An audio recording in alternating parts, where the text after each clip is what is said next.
States. Let's bring in Andrew Eborn, international lawyer and broadcaster. Andrew, this seems quite remarkable. We just spoke last Thursday after former Prince Andrew was arrested. Now Mandelson. Tell us more about suspicion of misconduct in public office, what that charge might mean. Oh, absolutely. Well, whilst blizzards are battering the US, we've had a tsunami of scandals and indeed possibly an avalanche of arrests over here in this side of the pond. As you say, Mandelson is one of the most powerful men in British politics. He was arrested on suspicion of misconduct in public office. It isn't just another headline. It's a seismic moment for accountability at the very, very top. And what it effectively is, it's an incredibly serious charge that you've got a very high level of proof, because the risk is that if he's found guilty after all the evidence and if he's charged and so on and so forth, the maximum penalty is life imprisonment.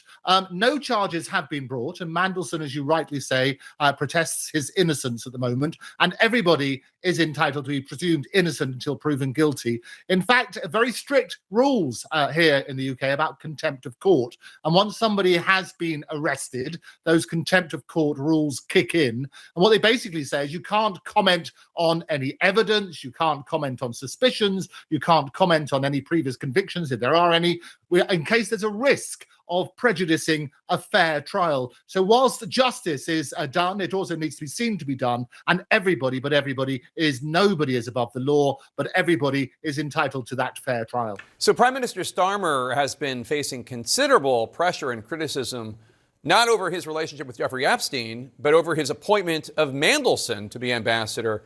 That subsided a bit after Starmer's chief of staff and head of communications resigned. But do you expect calls for Starmer to resign that are going to reignite given Mandelson's arrest? You make such a good point. There are permanent calls for Starmer to resign. What happened? He personally appointed Mandelson as ambassador to the US in December 2024, despite knowing that Mandelson had remained in contact with Epstein after the 2008 conviction for sex offences. Now, that was the biggest scandal of all, because that emerged in Prime Minister's Question Time over here on the 4th of February. What Starmer says, he didn't know the full extent of that relationship with Epstein. He did know it had continued, but he says that he was lied to repeatedly about the extent of the relationship. And basically what's happened is triggered intense scrutiny of Starmer's judgment. They also had the resignation of his chief of staff, Morgan McSweeney, and there's going to be forthcoming publication of vetting documents. What was actually known when and by whom? A lot more is going to come out on a daily basis.